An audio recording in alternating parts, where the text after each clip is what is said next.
A BB to me family, Kim Smy. This time I will be talking about the problem with peer review and consensus. As always, I will be starting around the 6-minute mark, so stay tuned. Like, share, and subscribe. We will be getting started momentarily.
Come in and sit back. I will be starting at the 6-minute mark, so stay tuned. This time around, I will be talking about the problem with peer review and consensus and why Hoteps are better scholars than Egyptologists.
Come on in. I see we're up to 3 viewers. Once again, I will be starting momentarily at the 6-minute mark. That's in about a minute. This is going to be very brief. I'm going to try to make my following live streams very brief so that they are easily digestible and serve the current short attention span of the masses.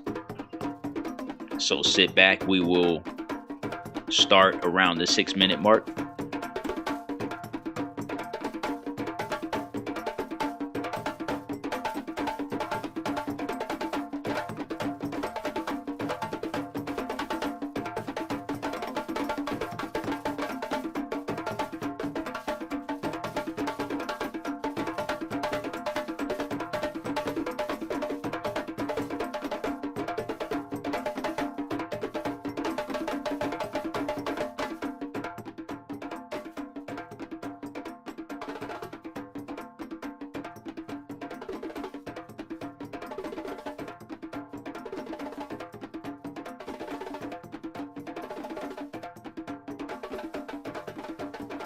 Hotep family.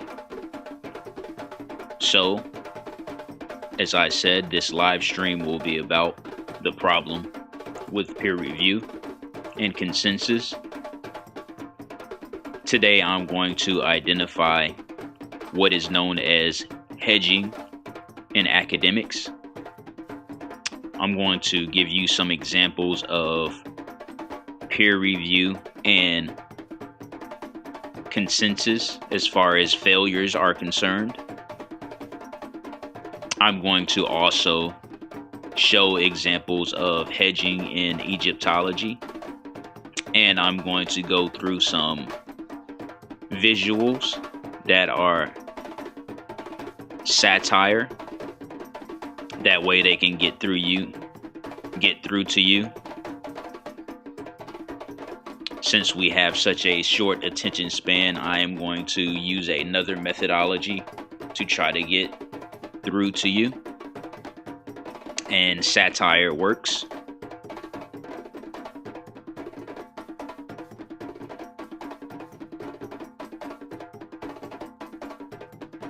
I just want to point out that peer review and scientific consensus, they both sound like nails running across a blackboard.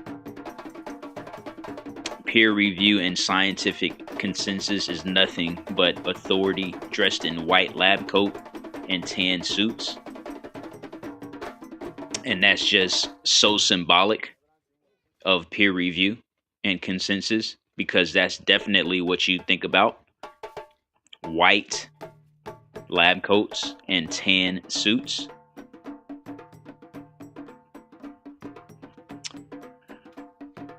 I want to first go over the word Hotep. I want to identify the truth, the fact that Hotep is a meta-nature word. It is an expression. It means to sacrifice in order to achieve inner peace. There's nothing derogatory about that. So with that in mind, I created this visual for you to see and digest. So I'm going to let it sit here momentarily so that you can take mental note of it. You can read over it. Take screenshots.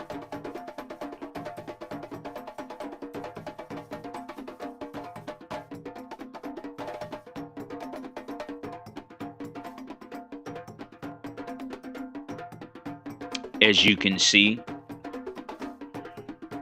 amongst the crowd, you have a variety of our peers trying to discourage not only the use of the word Hotep, but the reclaiming of Kemetic legacy and heritage.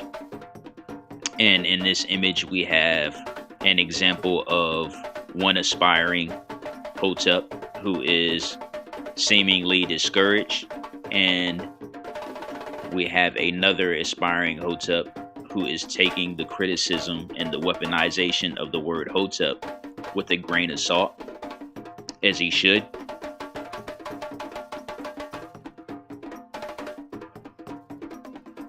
They mock the word Hotep into a slur, but in meta nature, Hotep means peace, sacrifice. So reclaim the meaning, not the mockery.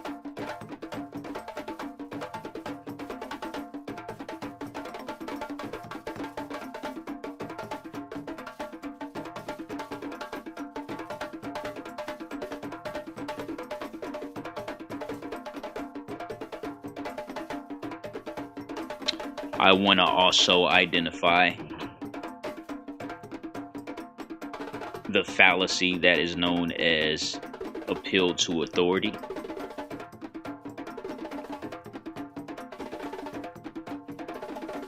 I will leave this here momentarily, and then I will go over it.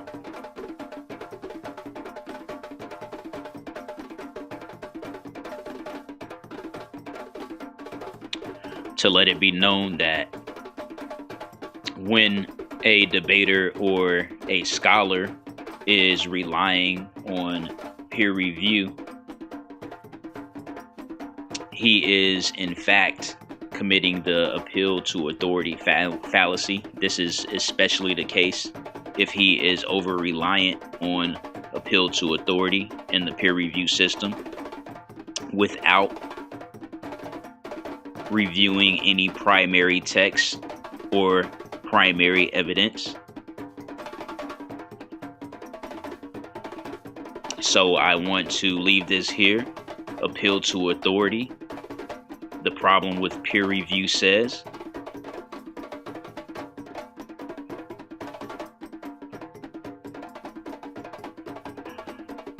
I want this to be known, and I want this to be embedded into the head of revolutionaries.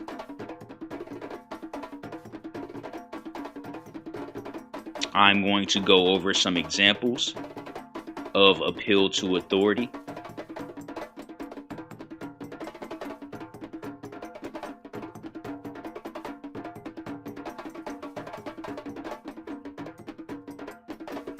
In this example, we have the Wikipedia article.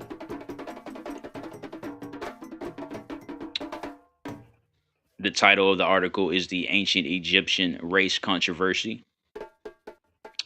What is highlighted is some examples of hedging. Hedging is a language technique that scholars and authority figures use to stay away from being blunt, or in other words, incorrect. So they will use these terms. I want everybody to look over this.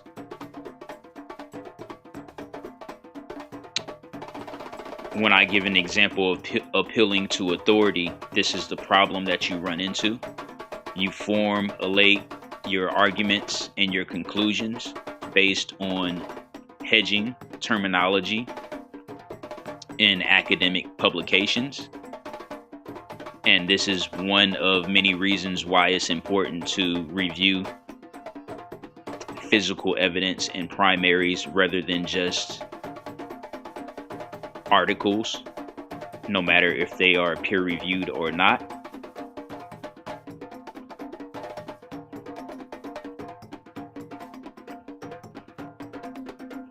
I want to point out that the general problem with peer review is known and documented, so this is nothing new. I will let this sit here momentarily and I will go over it.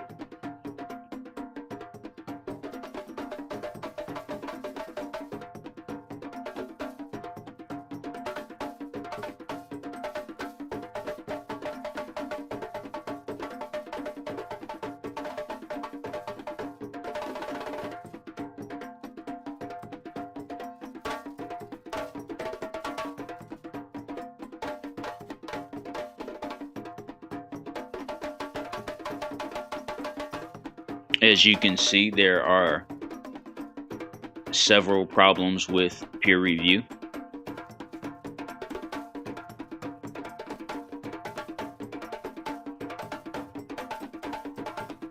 Among them is bias. A lot of people would think that a peer review article or publication or paper is not biased, but in fact, that is one of the main problems with peer review. So I want revolutionary scholars to keep that in mind.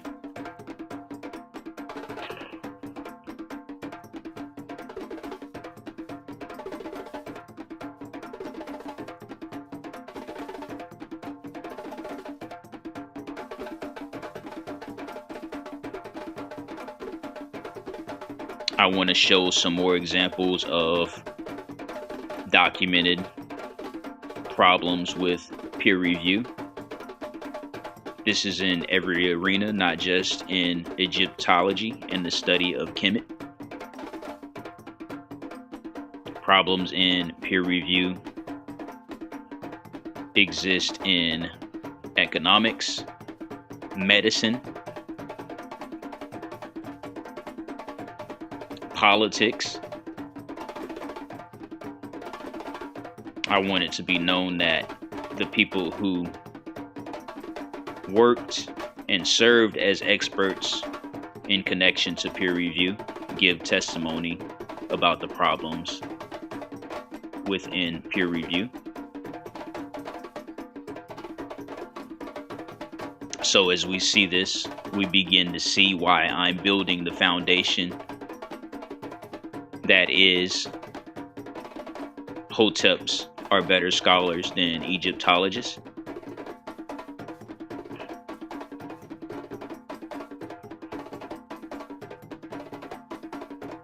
Another example of documented, known problems with peer review.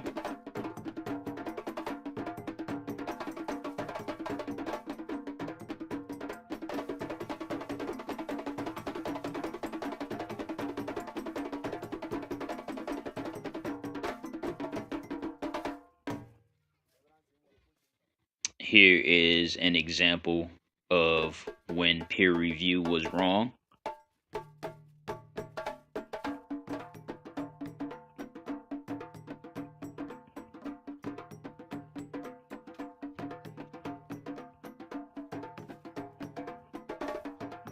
We see the bias.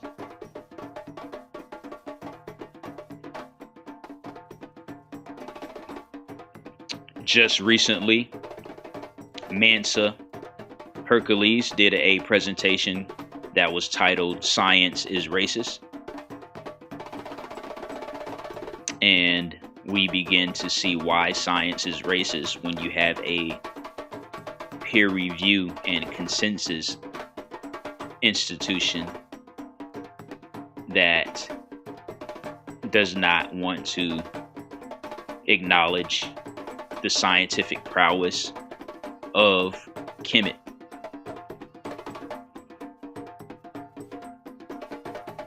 We are going to go back to some examples of hedging in Egyptologists. When I point out these problems and examples, i.e. hedging, right, that should be more than enough to deter you from relying on Egyptology as a source for knowledge of Kemet. So, I want to make an example. If you have a person who can never truly answer your questions, and he always gives responses that are similar to maybe, possibly, or he just flat out tells you that he is unsure, eventually you're going to stop relying on him for answers. You're not going to ask him any more questions. So the same should apply for Egyptology and their sources, along with peer review. Peer review has its obvious problems.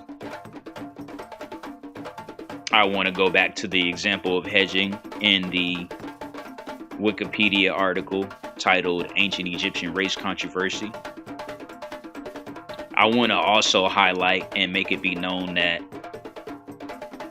the fact that there is an ancient Egyptian race controversy should be more than enough indication that there is dishonesty in academia.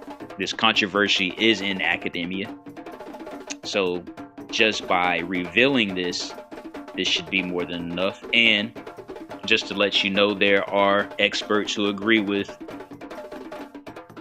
the statements that I just said. I want to go to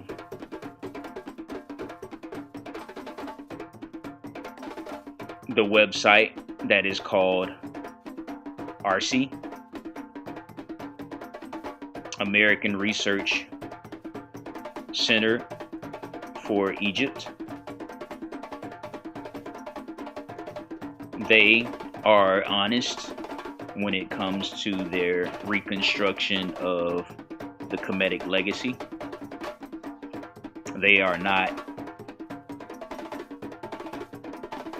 Afrocentric or experts and scholars from out of Africana studies, but this is an honest example of declarative statements from academics rather than hedging language from academics. So I just want to leave this here so that you have a clear example.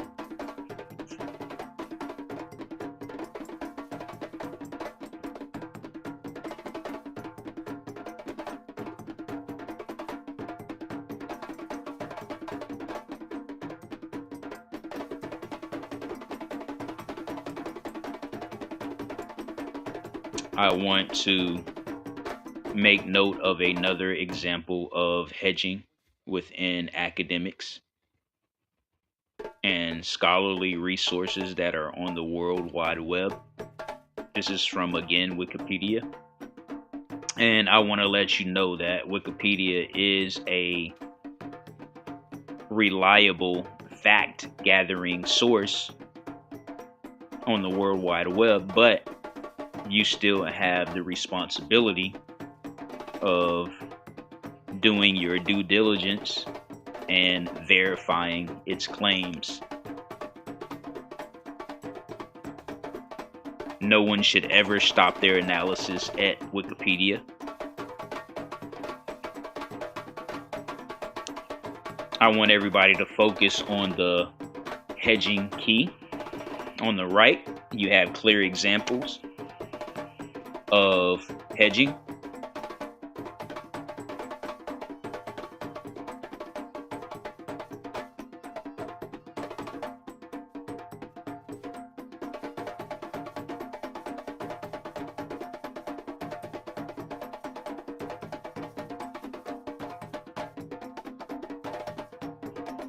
I want to go back to the example of appeal to authority so everybody knows why it's not a good idea to rely heavily on peer review and consensus.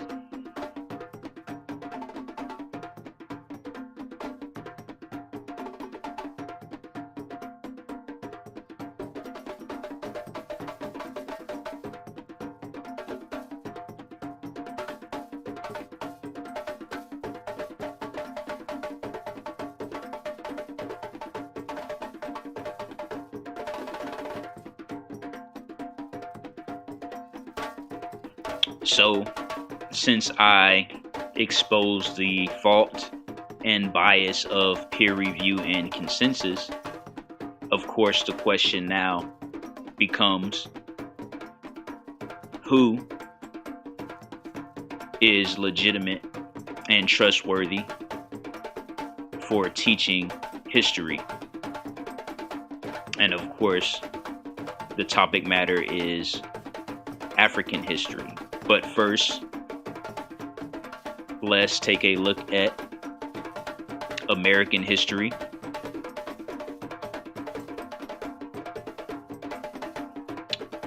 From this visual, I want you to determine, of the four people, who would be the best teacher for American history. And I want to include pre-colonial or pre-Columbus history, as well as American history that starts with Columbus. So of the four, who do you think would be the best?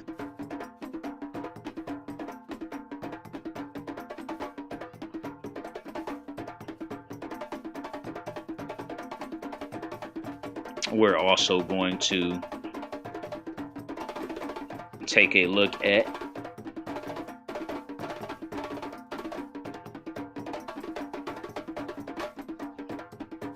who would be better for teaching ancient Indian history.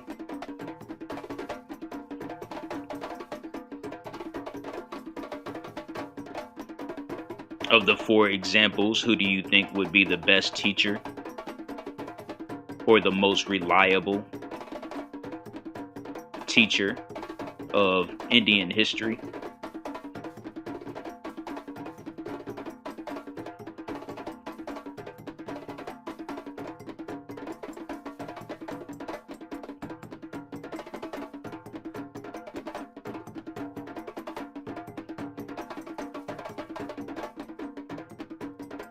And of course, when it comes to African history, of the four,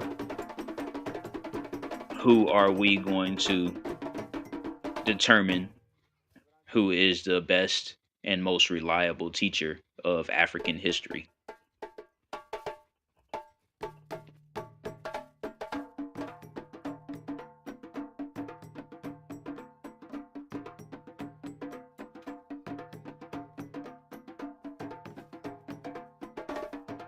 And for those of you who do not like to read, when it comes to African history, when it comes to content on the internet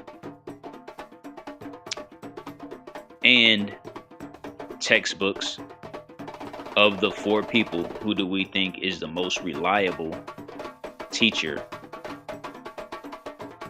for Kemetic history?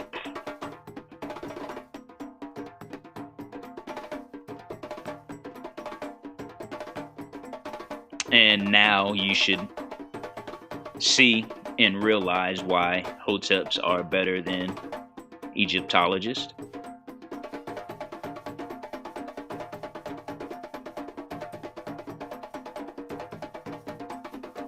At this point, it shouldn't be that hard to figure out. I'm going to close out soon.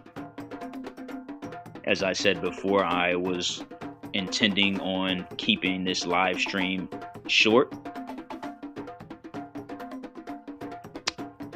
I made parodies, visual parodies, to take another angle to wake you up. Before I close out, I am going to go over some of these parodies.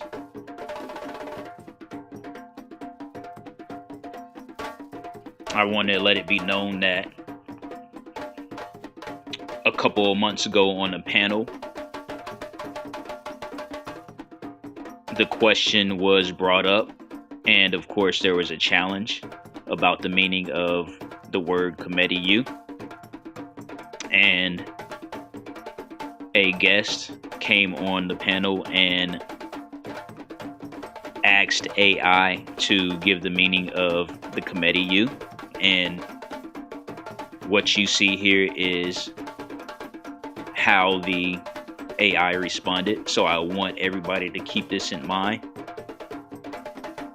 Africana studies is not within the framework of many of the AI that people are using. You have to guide it in order to acknowledge Africana studies and African epistemology.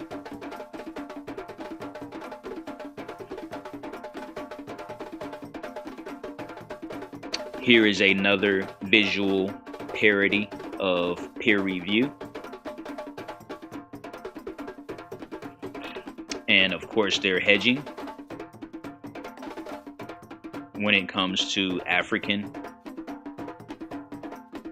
history and contributions to humanity.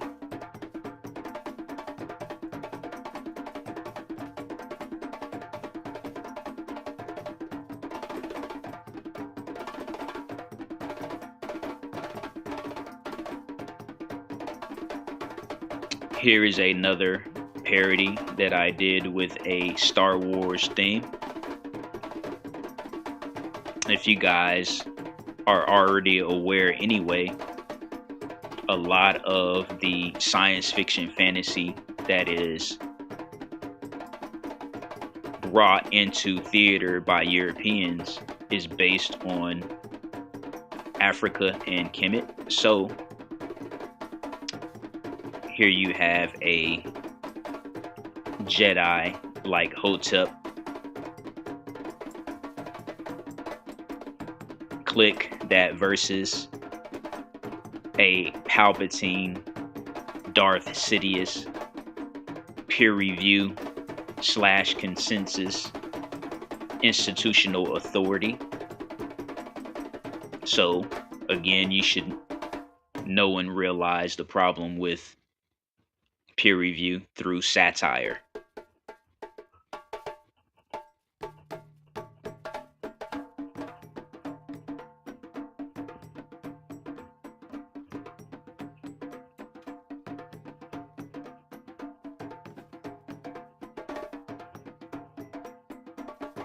I am going to be closing out soon.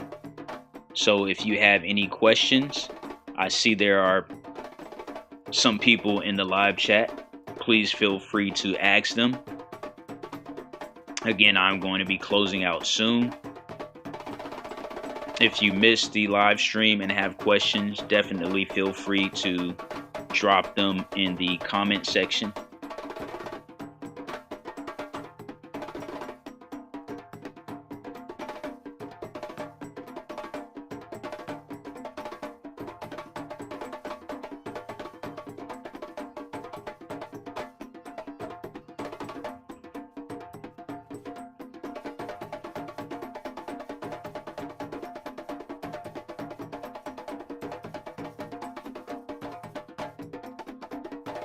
Again, an obvious problem, which is why I made the thumbnail for this live stream, is the fact that Egyptologists and other science enthusiasts do not rely on primary sources or physical evidence. So we see that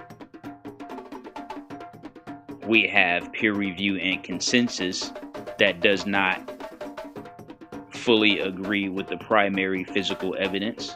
So that is why we have this live stream, and that is why Hoteps are better scholars than Egyptologists. Another example of why Hoteps are better than Egyptologists is because in another matter concerning the Saqqara bird and the Dendera light, Egyptologists totally ignored two falsifiable experiments that confirm that the Dendera light is, in fact, what they call it, a light bulb. And the other test relating to the Saqqara bird, Egyptologists totally ignored a 2006 test that proves that the makeup or the structure of the Saqqara bird is in fact aerodynamic.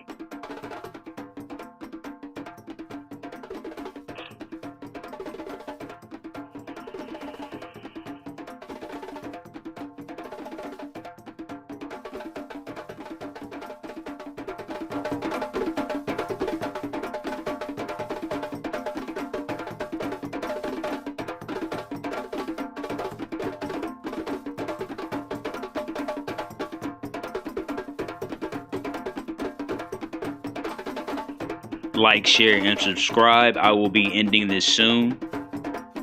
The Cash App QR code is on the top left corner.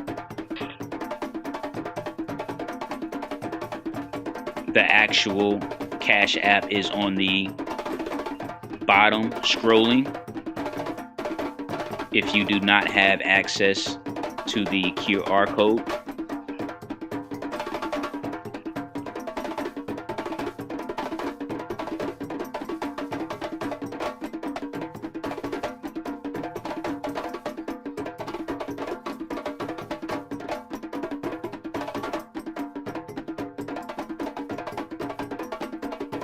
I will be going on another live stream sometime next week.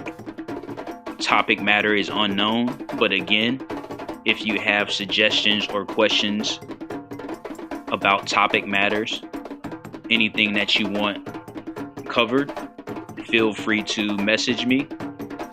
My blog is on Facebook by the same handle, Tahuti Afar.